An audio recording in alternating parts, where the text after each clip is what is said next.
Nobody would have thought that I would be the one. Rhyner, sports talk. Baseball, baseball, baseball, baseball. Oh, with the big mic. Oh, okay. All right, yeah. Okay, now I get it.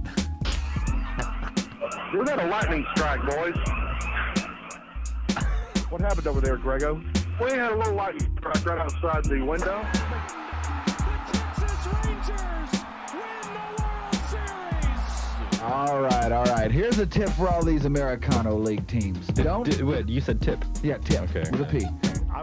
Keep jamming. The ticket, colon, nothing but a big Gen X jerk-off session. This is a cool night or what? Although somebody would hear that and go, bullshit. I'm back, bitches.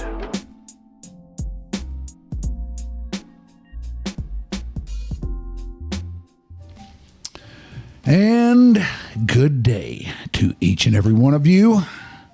Welcome to another episode of Your Dark Companion, or YDC, as the more initiated care to call it. Good to have you with us today. We are here inside the nurturing biosphere of the mothership. It is the 3rd of December. This is episode 176. We have Ashley, we have Becca, we have Shoopy in here with us, and we have today's guests, who, if what we see going on out there in the realm of the podcast is any kind of true indication of what's shaking out there, then I think you might enjoy these guys. They have come into the Sunset Lounge fold with us here at Stolen Water, and they do a true crime podcast. The podcast is called Signal 51. They are on my immediate left here. The fellow with the beard, that would be Jake White. Hello.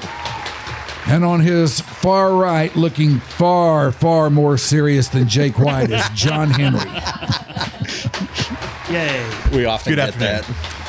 Thank you Good for having afternoon. us. Good to have you guys here with us. I'm really looking forward to finding out just what it is about the true crime podcast scene that's got everybody so worked up. Yeah. And it's, I got to tell you, I'm very excited about having you boys here under our wing. Looking forward to hearing exactly what you bring. Now, Signal 51, let's start there with the title of the thing.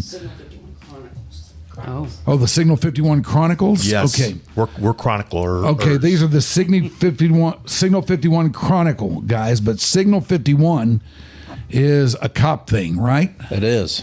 So that was a radio code for investigation in Fort Worth. So it's kind of this all-encompassing term, or radio code. And so as we started exploring this, we thought, what better of a name than that? Now, how might that be used in the jargon of police? Like if a guy's driving around out there in the squad car, Yeah. and there's a need for a Signal 51, what might they say? Well, they're gonna get typically. That's the one where, it's not encompassing something like a theft or a robbery. It's kind of could be something suspicious that's not necessarily defined. Yeah. Until the investigation begins. Okay. All right. I guess this means that you guys are also either are or at one time were police. I left in 2022. After how many years? 22 years. In Fort Worth? Yep. The entire time. What about you? I'm non-PD. I'm a journalist. I'm the storyteller on this duo. Okay. I work for the Star Telegram for a long time in sports mostly. I grew up in sports, and I hold distinction as the first person laid off twice by the Star Telegram. So I got laid off in sports, and then my old boss, you probably know Celeste Williams. She called me back and said, she was the sports editor at Star Telegram. She called me back and said, "Hey, you want to write for us again?" I said, "Yeah, sure," as a contractor. And then News hired me out of there to cover the city of Fort Worth. Mm-hmm. And I told my new editor, John Gravois, God rest his soul, he just passed away not long ago. I said, you know what this means, right? And he goes, what? I go, this means I'll be the first person laid off twice by the Star-Telegram.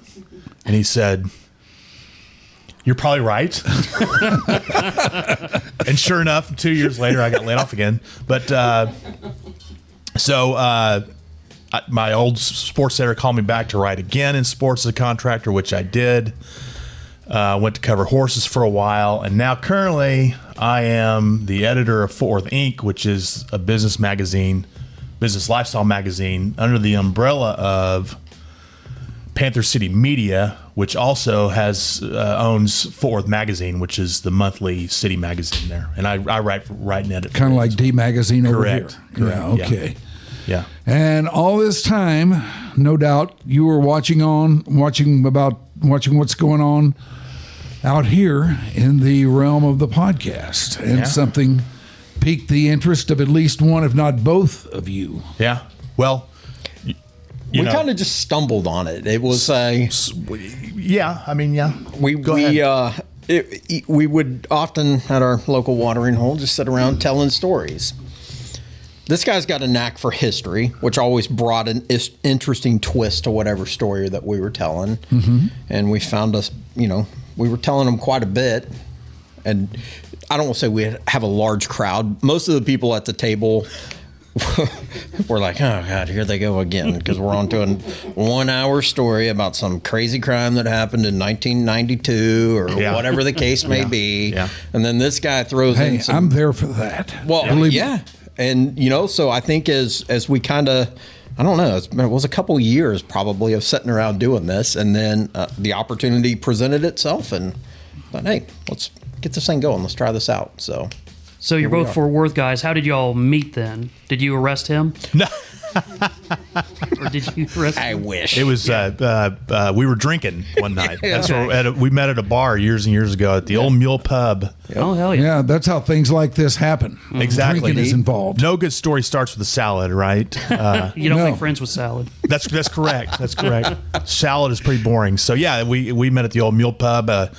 Jake here actually was early on in his career. This has been probably 25 years ago, I guess now. But Jake and his cop buddies would go to the Mule, and they'd have a couple of pops here and there, and so the Mule could get rough sometimes.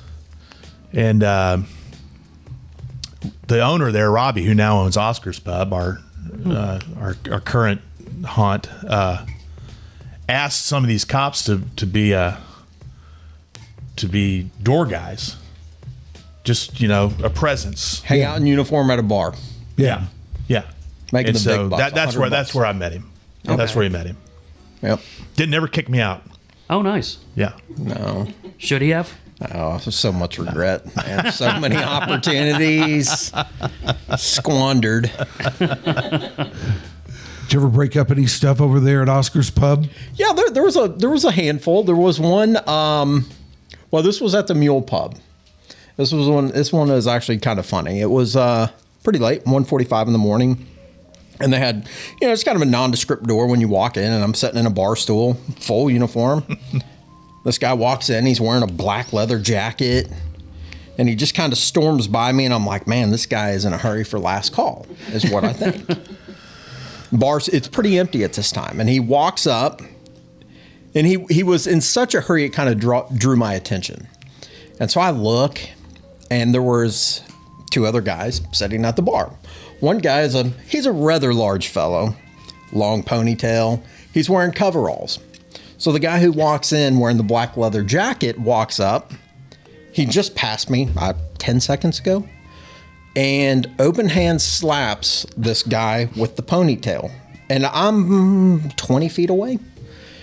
And so the guy that gets hit, he gets hit hard. He stands up and he turns around, and the assaulter immediately just jaw drops. He doesn't know what to say other than, "Oh, I'm sorry. I thought you were my girlfriend." I was going to slap his girlfriend like that. And I sat there, and this guy's looking, and he's looking at me. And I thought, well, what do I do? So I looked at the guy wearing the coveralls that got hit. I said, look, we can handle this a couple ways. I said, I can go outside for about a minute, make sure the parking lot's okay and then come back in. Or we can do this the right way. And so he opted to go the right way, so the guy ended up going to jail. So that was really the only, outside of our usually escapades there. With the law there, or presence there, everybody calm. stays, upright.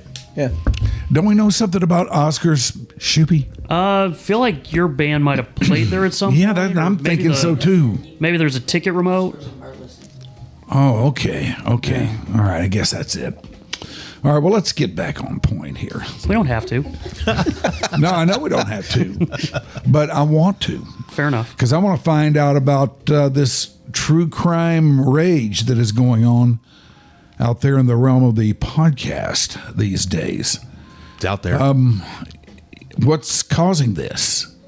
Is it just a wealth of stories and good storytellers, or is there some outside force that is moving this along, or what's it looking like from where you sit? We've been asked that before, and I don't really have a clear answer, but I think it's the intrigue of mystery and the unknown, as well as kind of the dark side of the human condition, which is very curious to a lot of people. Yes.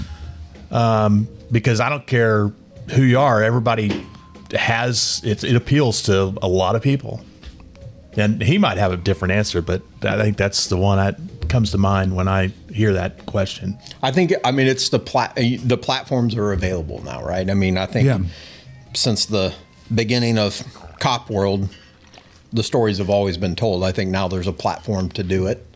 And like you said, I mean, kind of the dark side certainly interests a lot of people. What makes people tick? Yeah. Yeah. There's a lot of internet sleuths now. Oh, there are. I was going to say, it feels like it's got a chance to be kind of more interactive, I guess, now. Yeah, where, exactly. I would assume that listeners will submit ideas, or they'll kind of try to beat y'all to the punch maybe on certain stories. Like, it has definitely become, whether it was, right around the pandemic or a little before, but it feels like that's when it really started to catch on, maybe because people had so much more time to just check out that stuff. But I know, like, my fiance, she just is listening or watching, all the true crime stuff. So I know that she'll be tuned in for your stuff, but it seems to fascinate a lot of people, and I'm glad that we have one in our stable now. Yeah. No, we're very excited to be here. I am too. Is true crime different from other kinds of crime, or is that just an adjective that got attached onto it, or we don't deal in lying criminals now. So what kind of stuff are you guys looking for? I think when we kind of, as we go through ideas, right? I mean, obviously the big ones are the murders, right? Everybody those are the ones that the stories that people like. But everybody's into a good murder. Yeah, they are. They really are. Yeah. But there's a lot of other just crazy crimes that happen, and sometimes they're drawn out. I mean, I think we'll kind of run the gamut with what we do. I mean, we don't want it to be all murders, right? I mean, I think there's so many other topics when you look at crime that are equally as fascinating. So I don't know. We're excited to kind of see. Yeah, and one thing we want to leverage is Jake's experience. He's got some really wild stories. We start every broadcast or show with the blotter. Kind of weird and wacky stuff that police officers would respond to, and he's got his own great stories. The gun show stories are just crack me up. Those are funny. They're You run into Grego at any? No, I have not seen him there. You might. I would have recognized them. I know. It's amazing though, the people that go to these gun shows. I mean, I don't know what a third of them are either wanted or have a warrant out for their arrest. There was a whole bunch of them. There was a third that were dressed up. I mean, you're talking late 40s, early 50s, mid 50-year-old dudes that are coming up dressed like they're going into combat. Right. And then you had another third that were probably had no reason to be there buying a gun, or probably were prohibited from doing such. And then you had another third of what I guess you could call normal, relatively normal. Idaho normal. You have the whole, like, it's a family day thing. Oh, yeah, that's a good point. That's a big one. That is true. It is definitely a family affair for many of them. Yeah. So, well, I mean, guys going there with their dads or yeah, you'll get them going there with their kids, things like that. Yeah, the whole family, a whole gaggle of them, I guess. Yeah. Now, are you guys going to look into like organized crime stuff or we've actually done on Jacksboro Highway in Fort Worth, it was loaded with gangster types in the 50s, particularly. And man, I love hearing those stories too. Yeah. And we'll be doing those, absolutely, for sure. I tell you, there is no more romanticized street in the entire Dallas-Fort Worth area for me than the Jacksboro Highway. Yeah, right. I mean, when I was a kid, I would hear, like, I'd be listening to KFJZ or something like that, and I would hear them advertise something going on that was happening out on such and such address on Jacksboro Highway. Yeah. And that just sounded wild to me. It was. We didn't have anything like it over here in Dallas. No.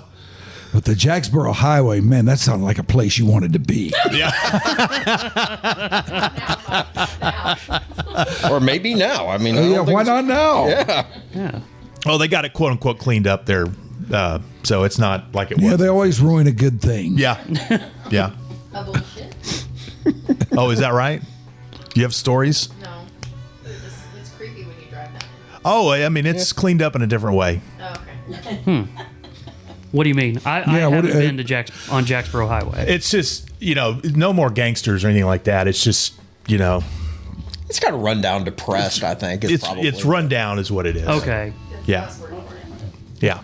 But back in the day, if you were going to stir up some shit over in crazy Fort Worth, or if you just show up there and you're looking for some, or whatever the case may be, if you were looking to get into or start some trouble, that place was lined with places where you could go to do it. Absolutely. So like what kind of places? Like gambling houses. Gambling dens, bars, that type of stuff. Gotcha. Yeah. Or bars with gambling houses. Yeah, exactly, secret yeah. gambling rooms in the back and everything, Okay. I mean, there's a lot of off the grid stuff that we would look at today as being off the grid that went on the Jacksboro Highway. We had an incident in Fort Worth about 35 years ago called the Glass Key. You might remember the Glass Key murders.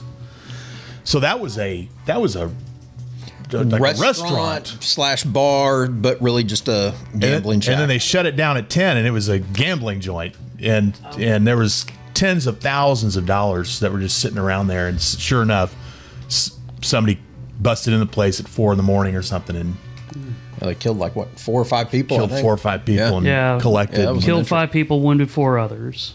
Yeah. Jeez. And that one went unsolved for, remember, I don't even think I knew that. It went unsolved for, 15 years. Easily 15 years. Yeah, a long time. Somebody in the pen who was part of the event. And that was just another night on the Jacksboro Highway. Right.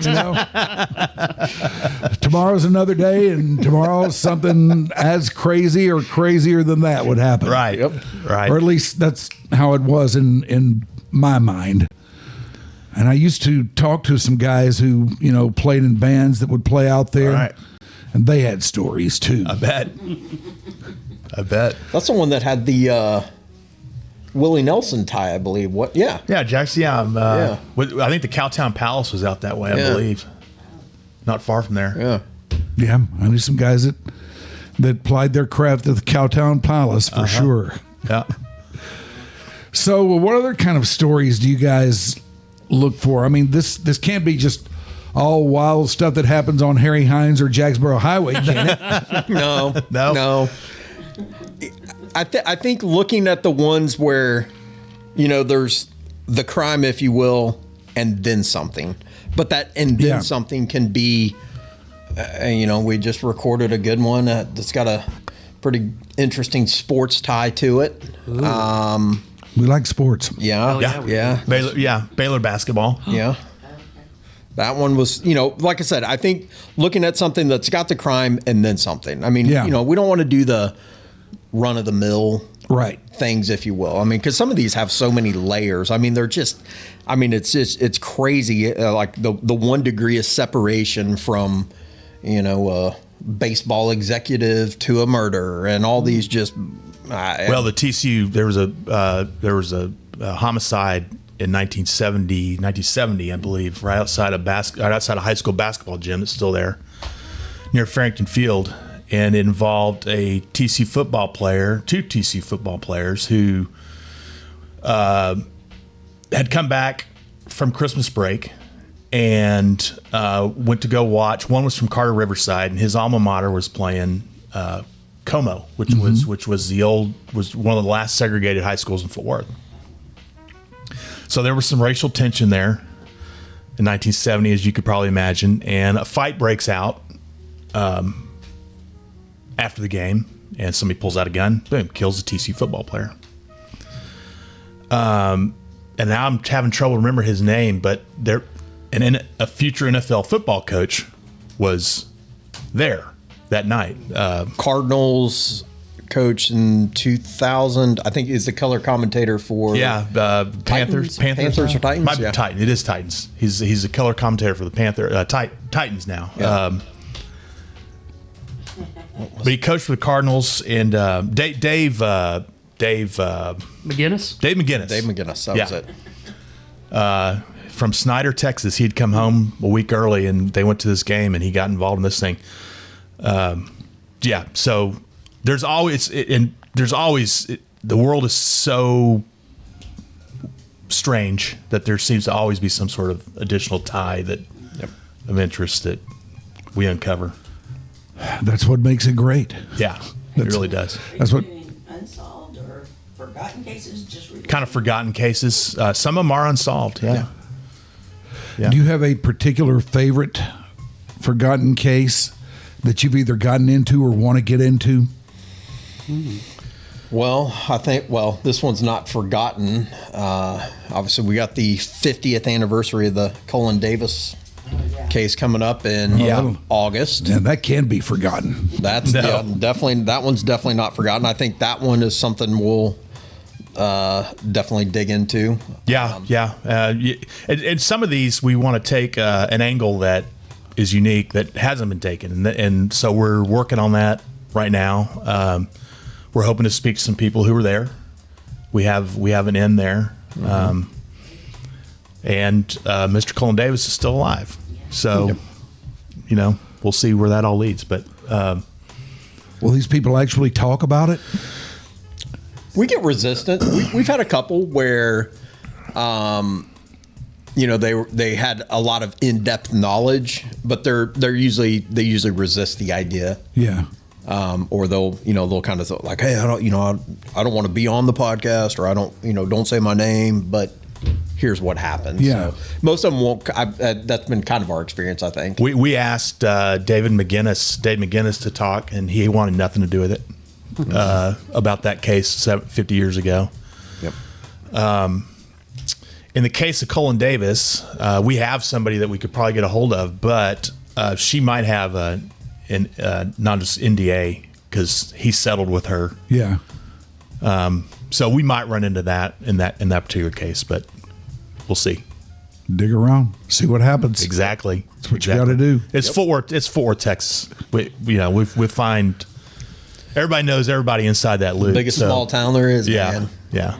Do y'all focus mostly on Fort Worth stuff, or is it? So we have, but we're not gonna solely do that here. We're gonna do Dallas, Fort Worth mostly, and then where there's an interesting case statewide, we'll do it. Nice. Yeah, and maybe nationally, we'll see. But what do you think the biggest?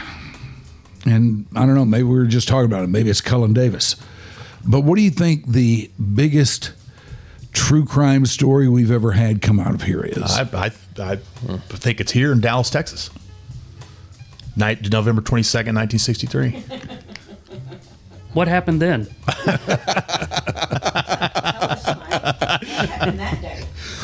I don't know what you're talking about. Come on, Shoopy. I don't know what you're talking What about. do you want to say? What happened? Do I? Yes. Do I really? You're winding up. Come on. All right. Is that what I think it is? Probably. Yes. Okay. That was the day where Kennedy finally got it through his head that we didn't like him. Well, you know what we say in Fort Worth, don't you? What's that? He was alive when he left here. Yeah, hey, you guys get out of this scot-free. Oh, my God. I mean, you say he was alive when he left here. Who could argue? No. It was working before you broke it. Yeah, he got out of the what hotel was it over there? Hotel Texas. Yeah, he got out of the Hotel Texas just fine. Yeah. Yeah.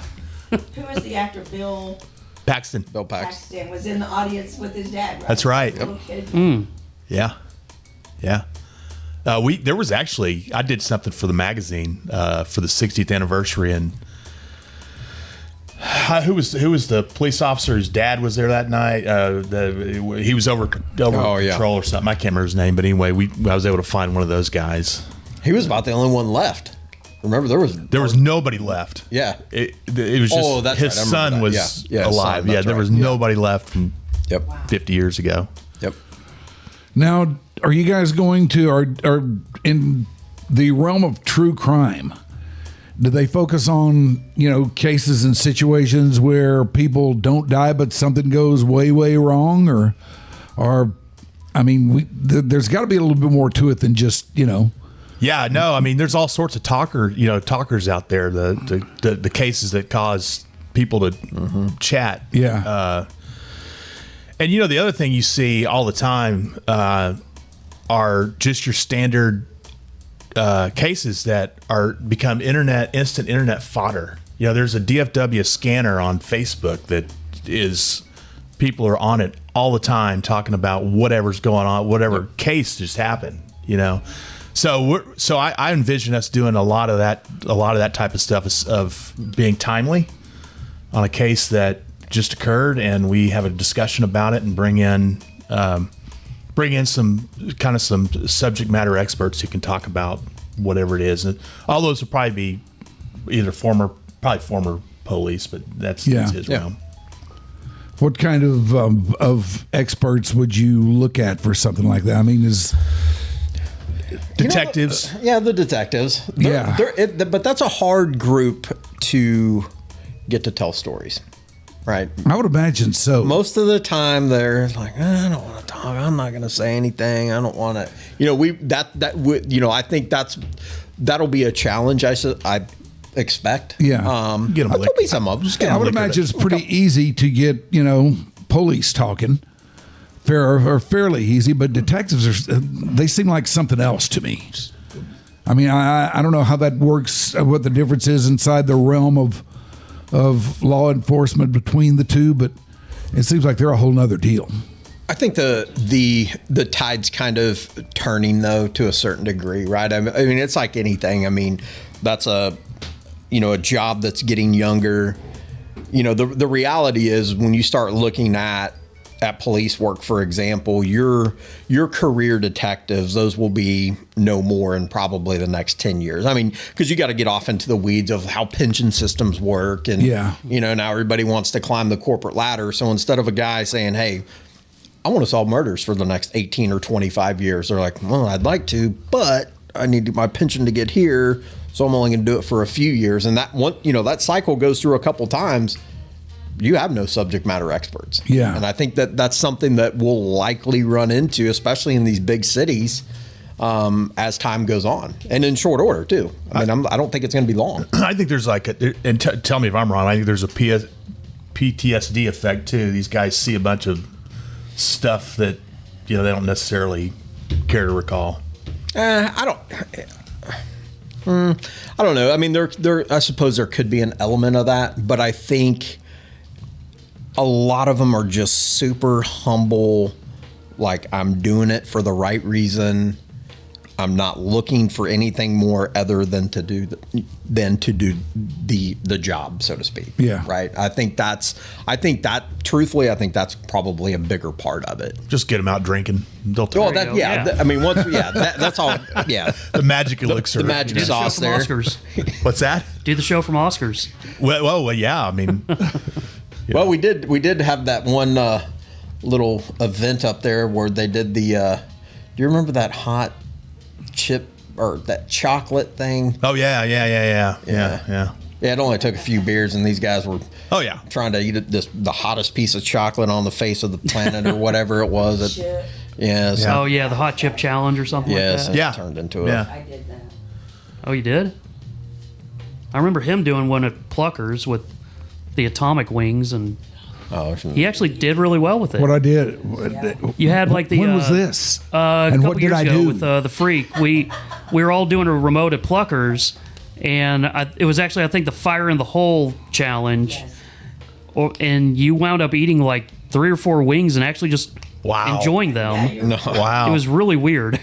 Like, we don't know you necessarily as a spice maven, but you kicked ass that day. It wiped out all memory of it. He had a PT gig that night. Oh yeah, he had to do a petty theft gig that night. Well, with about 4 atomic wings in his stomach. I can't recall any disasters happening, so that must have worked out okay. You didn't need a bucket on stage or anything like that. Shoopy. Good times. I hate you. No, you don't. All right, this is John Henry and Jake White. They do a podcast called Signal 51. It is true crime. And we're going to be back with them a little bit more in just a bit here. But right now, we have come to that point in the afternoon / evening / morning / deep night, because this is a podcast that you can listen to anytime. But we have come to that point where it's time for the dreaded and feared mid-show read. Don't be scared. It's nowhere near as bad as it sounds. In fact, if you guys just want to kind of zone out for a few seconds. I'm good at But that. still pay attention to what he says, because you might like their stuff. Yeah. Yes, but we're more concerned about you liking it than anybody else in this room, because maybe you're one of those guys who's walking around out there and you don't know how, you don't know why, you don't know when it started, you don't know what to do about it. You just know that you hurt. And you know that you don't sleep as well as you used to. Something's wrong. You can't put your finger on it, but you're in pain.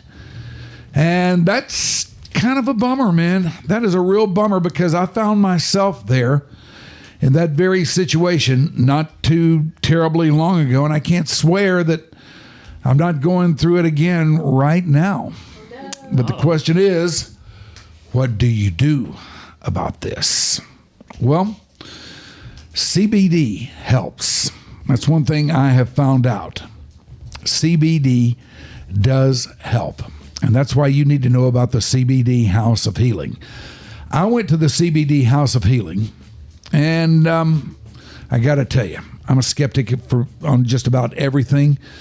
And I thought I was going into some kind of head shop. I was going to look around, see that there was nothing in there for me, and walk right back out. And that would be that. But no, I went in there and I talked to the owner, Summer, who, by the way, is also a registered nurse. And she said, well, tell me what's going on. Let me see what I've got. And I did. And she went and saw what she had for it. And she gave me stuff that really, really did help. It made me a believer in this thing.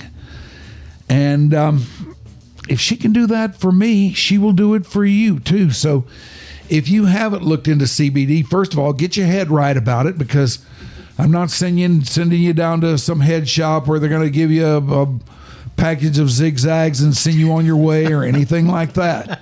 That's not what this is about. It's a whole nother thing. It's about healing. It's about making you feel better. And it can and it does work.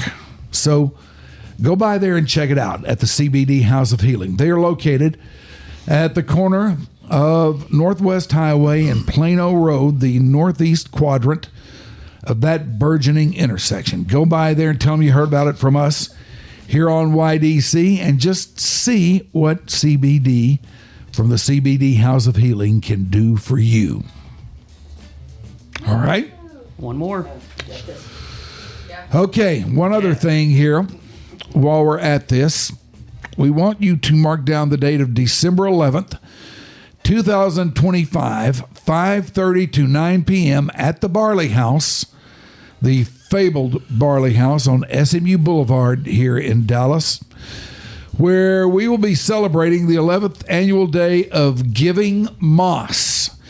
Join me in a gathering of supporters, sponsors, friends of Giving Moss for dinner, great Barley House beverages, and the music of Tom Petty and the Heartbreakers, as played by Little Petite Theft. Now, I know you remember Mike Keating of YDC fame and the story of the hardworking foundation he began. Well, come out December 11th to hear the success stories for yourself. Be part of helping Dallas area families rebuild their stability. Give them hope during the holidays. Early bird tickets are available now for $40. That ended. All right, they're not available now for $40. Scratch that. Just know that there will be a raffle for excellent prizes and a silent and live auction that evening. Raffle tickets are available now. Is that right? Yes, they're available. All right, they're available on the website. And don't forget, Petty Theft Downbeat is 6:30. Early bird pricing ends, it ended a couple of days ago, so don't worry about that. What you need to do is go to givingmoss.org. That's GIVINGMAS.org for your tickets now. And join us out there for the big Giving Moss event night at the Barley House. Nailed it. Perfect. All right, we good here? We're good. I didn't know there was updates to that script. Yeah. I didn't change it. Okay, that's better. I was like, oh shit. Well, I didn't mess anything up, so Well, no. we're all good. You know what? It's all his fault. You should have. Pretty big mistake to make. You get out. That's the only. You get out unscathed, Shoopy. For once. As always. All right, now we're back here with John Henry and Jake White. They do the Signal 51 podcast, which can be found over in the Sunset Lounge, along with all the other fine podcasts you run into over there. And yes, we are jumping into the true crime bag with them. Now, I'm sure you guys have noticed with other podcasts just how big this thing is getting. Mm-hmm. I mean, I'm not exaggerating things too much here, am I? No, not at all.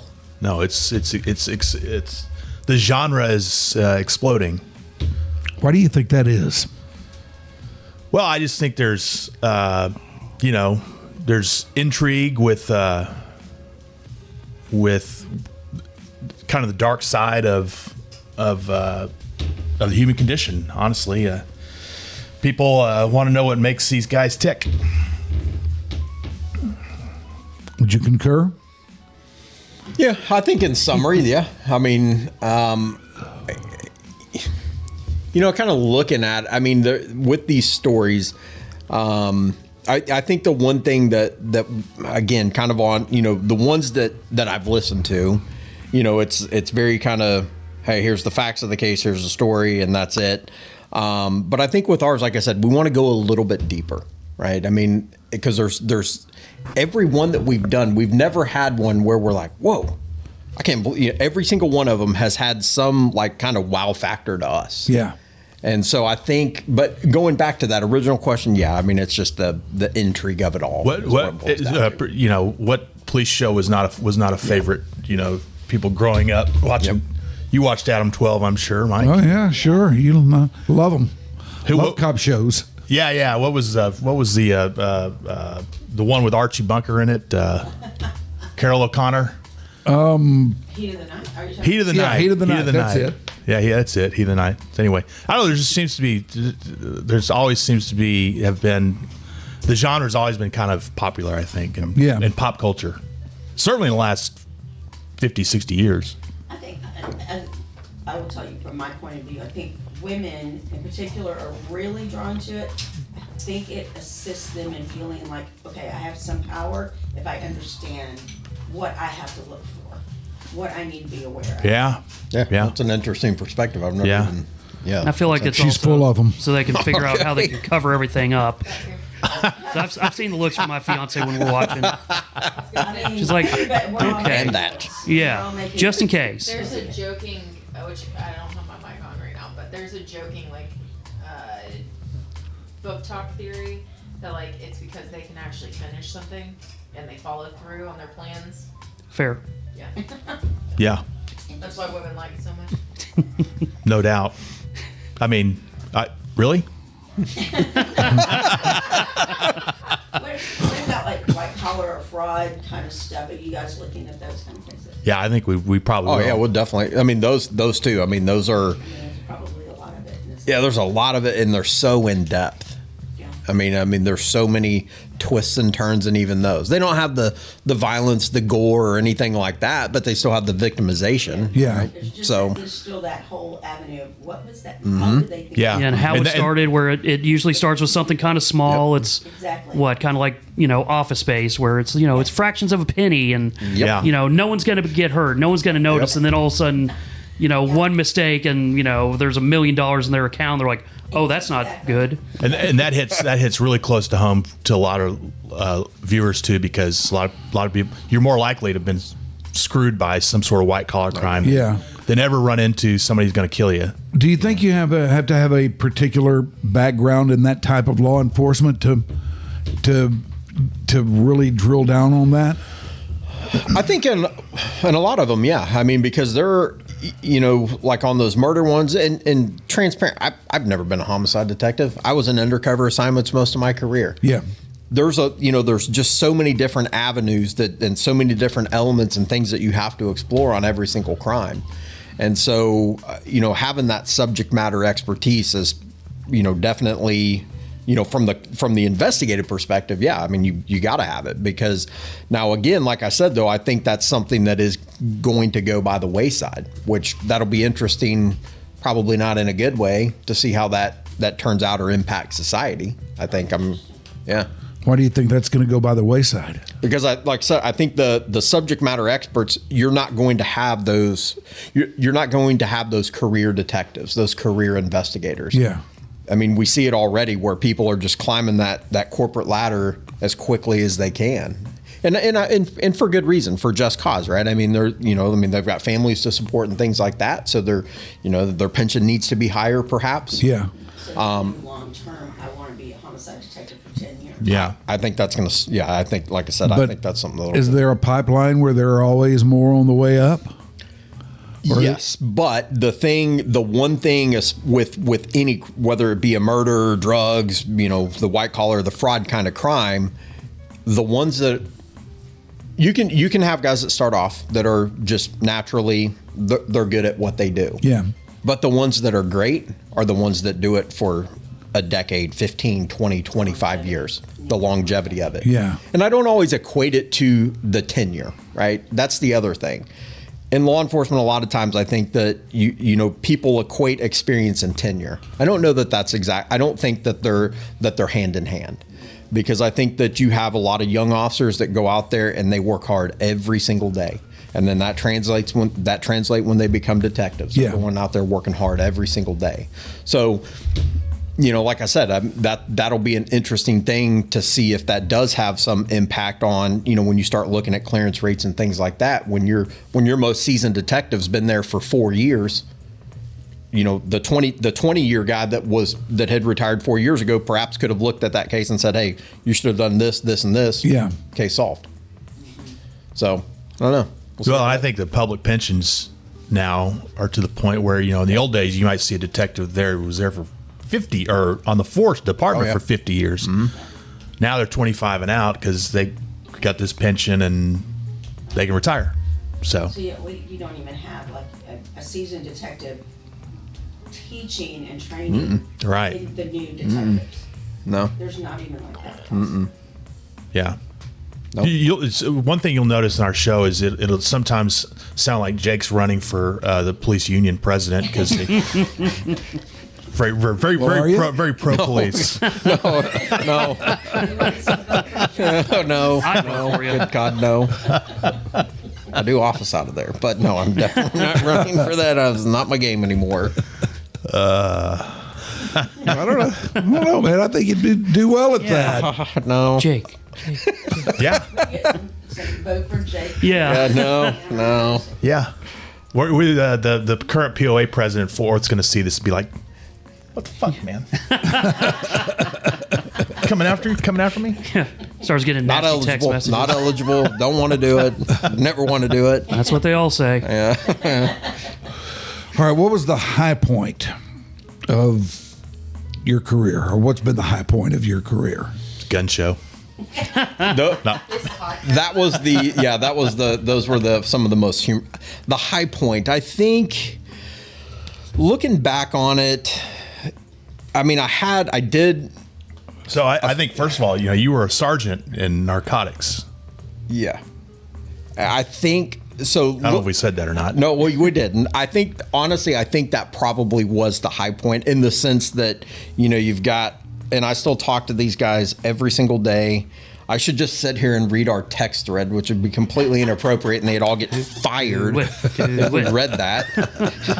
As much as they would want me to. Like I said, I don't want them to get fired. No. But I think that was kind of the high point looking back on it. You get to work with, from a supervisory perspective, 7 or 8 officers, you work super close together. You kind of see them grow.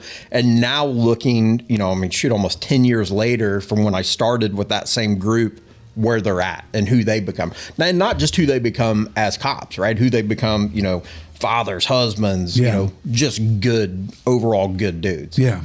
I think that was 100%. I mean, because the rest of it, when you're at the officer level, it is the most fun job you can have. Don't get me wrong. I mean, the excitement, tasing each other. Yeah, none of you guys have worked in an office where you're sitting there typing a report, and the next thing you know, somebody walks up and tases you in the back for a couple of seconds. The grab ass, the police tomfoolery that goes on. No, I was in a situation once where there was a good bit of grab ass, but nothing like that. There were never any tasers involved. No. So, like I said, I think that was probably the high point of it. The job itself as an officer, a lot of fun. I mean, camaraderie. The camaraderie is, that's phenomenal. I mean, those are, for the most part, those are still all my closest friends, right? I mean, I think that's, but it's got its low points too, I mean, and it's more for me, the politics of it all were the low points. I don't get into the harrowing close call. I don't have any crazy war stories, right? I never had a close call. I'm never in a fight for my life. I'm never, were we there for crazy things? I've noticed that. I've been trying to fish it out of you guys, and I haven't been able to do that yet. Yeah, no, I mean, it's just... Yeah, working undercover at Gateway Park is kind of harrowing. I'll tell you that much. Yeah, there is that. You're right. I forgot about that. You just peeled that scab off, John.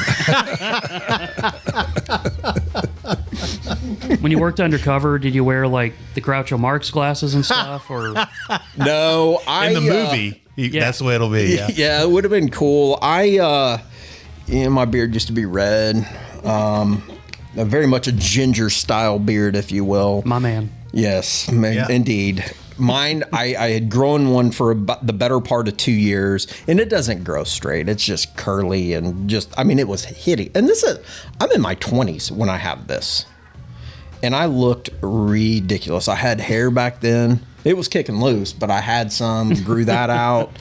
Looked like a homeless guy coming off of Camp Bowie. Yeah, looked like, honestly. That was or the Kentucky Headhunters. The guys. That was the go-to. I think for the most part was just how I remember one Halloween some 20 years ago. We go to this Halloween party, and the most ridiculous thing was for my costume, I had to make a sign that said "We'll work for beer."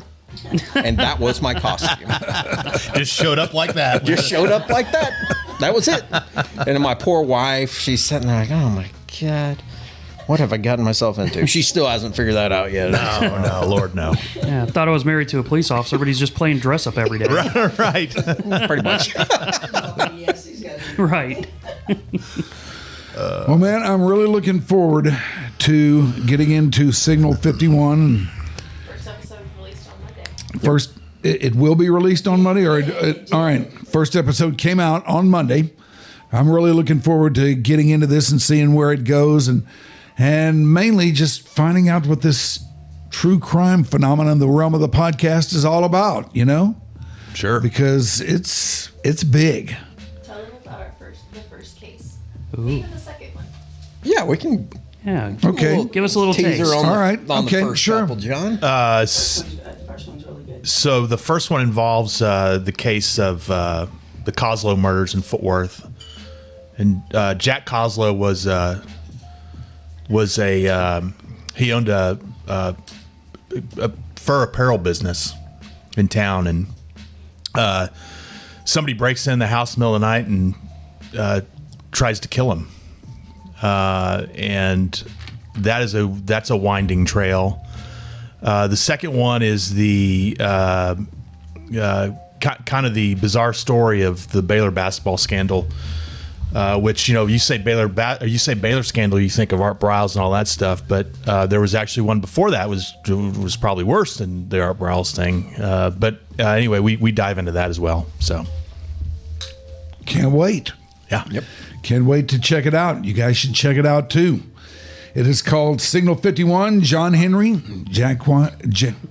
I'm sorry. 51 Chronicles. Signal 51 Chronicles? Mm-hmm. All right, Signal 51 Chronicles with John Henry and Jake White. Jake, don't call me Jack White. Oh, I get that 3 times a day. Every day.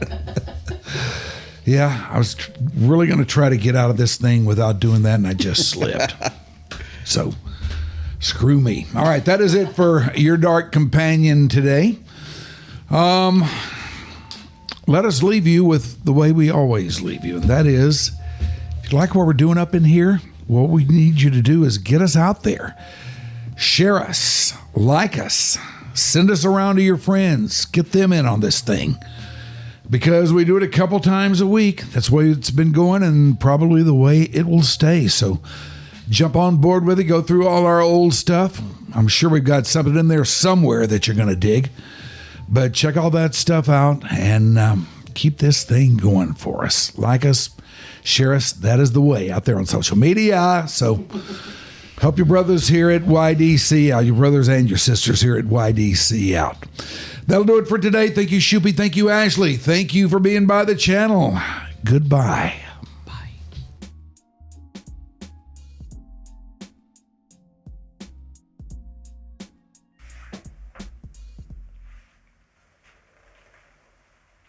All right.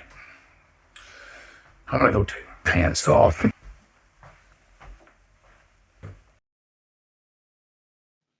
Your Dark Companion is a Stolen Water Media presentation.